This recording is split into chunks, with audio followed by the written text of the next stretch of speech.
अब आती है रुक्मणी के विवाह की कथा। राजा भीष्म, उनकी कन्या रुक्मणी थी।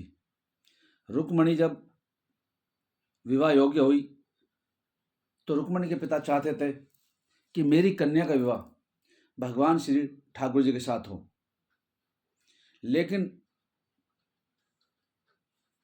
रुक्मणी के जो भाई थे रुक्नी, वे भगवान श्री कृष्ण से शत्रुता रखते थे, इसलिए वे नहीं चाहते थे कि उनका विवाह श्री ठाकुर जी के साथ हो। तो एक समय की बात है, राजा भीष्म रुक्मणी के सामने भगवान श्री ठाकुर जी की लीला चरित का वर्णन कर रहे थे। तो ठाकुर जी की चरित का वर्णन सुनने से ही रुक्मणी उनसे प्रेम करने लगी। यानी कि चरित को सुनने से ही रुक्मणी ठाकुर जी से प्रेम करने लगी और मान लिया कि मेरा विवाह उन्हीं से होगा। यह रुक्मणी ने सोच लिया। तब रुक्मणी के पिता और भाई ने शिशुपाल से उनका विवाह तय कर दिया। लेकिन रुक्मणी के पिता भीष्म नहीं चाहते थे कि रुक्मणी का विवाह शिशुपाल से हो। तब रुक्मणी ने सोचा कि मैं इससे विवाह नहीं करना चाहती, मैं केवल ठाकुर जी से विवाह करना चाहती हूँ। तो उसने एक चिट्ठी लिखी, रुक्मणी ने एक चिट्ठी लिखी और उस चिट्ठी में लिख दिया कि हे द्वारिकाधीश, हे गोविंद, हे ठाकुर जी, मैं आपसे बहुत प्रेम करती हूँ और आपको ही अपना पति रूप में देखना चाहती हूँ। और मैं रुक्मणी ये कह रही हूँ कि अगर आपने मेरे से विवाह नहीं किया या आप मुझे ऐसे लेकर नहीं गए तो मैं अपने प्राण त्याग दूंगी। और चिट्ठी में यहां तक भी लिख दिया कि हे गोविंद, अगर आप मुझे आने में कोई असमर्थ है और आप चाहते हैं कि आप मुझे जब लेना आएंगे तो यहाँ युद्ध करना आपको पड़ेगा, तो मैं उसको भी एक आपको उपाय बता रही हूं कि हमारी कुल की रीत है, विवाह से एक दिन पूर्व नगर से बाहर देवी मंदिर में हम पूजा करने चाहते हैं और मैं भी उसी मंदिर में पूजा करने के लिए जाऊंगी। आप उस मंदिर में मुझे मिल जाना और वहां से उठा करके मुझे ले आना। आपका युद्ध भी बच जाएगा और कोई मार काट भी नहीं होगी। और रुक्मणी ने ठाकुर जी को यह सब कुछ उस चिट्ठी में लिख दिया और एक ब्राह्मण के हाथ वो चिट्ठी द्वारिकाधीश को भिजवा दी। जैसी द्वारिकाधीश को वो चिट्ठी पहुंची और ठाकुर जी ने वो चिट्ठी पढ़ी, वो चिट्ठी पढ़ते ही द्वारिकाधीश समझ गए। जितना प्रेम वो करती थी इतना प्रेम भी ठाकुर जी उनसे करने लगे। अंतर्यामी है, सब कुछ समझ गए। ठीक है, विवाह का समय आता है और ठाकुर जी बिना बताए उस ब्राह्मण को लेकर के राजा भीष्म के महल की तरफ चल पड़ते हैं। जब चल पड़ते हैं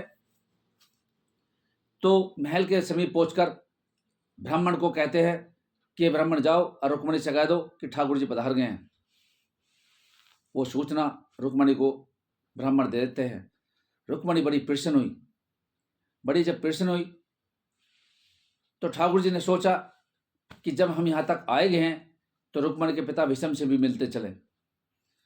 वो सभा में जब ठाकुर जी गए तो भीष्म ने ठाकुर जी को देखकर बड़े प्रसन्न हुए, बड़े खुश हुए, बड़ा सम्मान किया और सिंहासन पर उन्हें विराजमान करा। बड़े प्रसन्न हुए। लेकिन वहीं बैठे हुए दुर्योधन, जरासंध और रुकसेन ये बड़े क्रोधित हुए कि ठाकुर जी कैसे यहाँ पे आ गए, कृष्ण जी कैसे आ गए हैं। इस बात को देखकर वो बोले तो कुछ नहीं, लेकिन मन में शंका उनकी होने लगी। तो जब राजा भीमसेन से मुलाकात हुई और इतने में ही रुक्मणी महल से बाहर जाकर के देवी पूजन करने लगी। जब करने लगी, ठाकुर जी महल के अंदर थे, तो ठाकुर जी ने सोचा कि अब पूजन समाप्त हो गया होगा, लो मैं चलूं। राजा भीम से वो विदाई लेकर के वहाँ से चलते हैं। इतने में रुक्मणी की पूजा भी समाप्त हो जाती है, और रुक्मणी की जब पूजा समाप्त होती है तो रुक्मणी धीरे धीरे मंदिर से बाहर की तरफ निकलने लगती है। जब चलती है तो सखिया कहती है कि रुक्मणी थोड़ा सा आगे जल्दी चलो। तो सहेली कहती है, तो उतनी रुक्मणी धीरे धीरे चलती है, क्योंकि अभी जब तक ठाकुर जी मंदिर पर नहीं आए थे।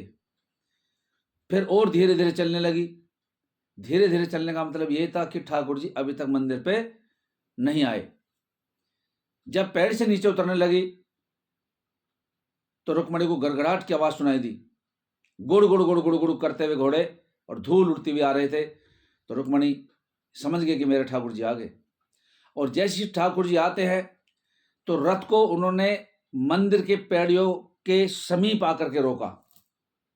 जब रोकने के बाद ठाकुर जी नीचे उतरे और रुक्मणी को गोद में उठाया और रथ में बैठा लिया और सारथी से कहा कि चलो द्वारिका। तो मंदिर से ठाकुर जी रुक्मणी को लेकर के द्वारिका तरफ को चल देते हैं। इस बीच में ही बलराम जी सोचते हैं कि ठाकुर जी बिना बताए गए हैं, कहीं ना कुछ गड़बड़ है, क्योंकि जब भी बिना बताए जाते हैं कहीं ना कुछ गड़बड़ होती है। उन्हें अपने दिव्य दृष्टि से देखा तो रुक्मणी को उन्होंने देखा कि रुक्मणी को लेकर के वे आ रहे हैं। इसका मतलब यह है कि रुक्मणी को वे लेकर अपहरण करके आ रहे हैं, तो उनके भाई उन्हें रोकने का प्रयास करेंगे, युद्ध होगा। तो बलराम जी भी वहां से रथ पर बैठकर सवार होकर बहुत जल्दी ठाकुर जी की तरफ चल दिए। जब चले आए तो दोनों समीप आए तो इधर से सखियों ने महल में जाकर कहा कि ठाकुर जी रुक्मणी का अपहरण करके ले गए हैं। तो भीमसेन तो वहां से ये रुकसेन वगैरह दुर्योधन वगैरह सब युद्ध करने के लिए समीप जा पहुंचे, लेकिन रुकसेन को अपना साला समझकर ठाकुर जी ने कुछ नहीं कहा। वो उसको वहां से लौटा दिया और रुक्मणी द्वारिकापुरी आ गई। यही प्रसंग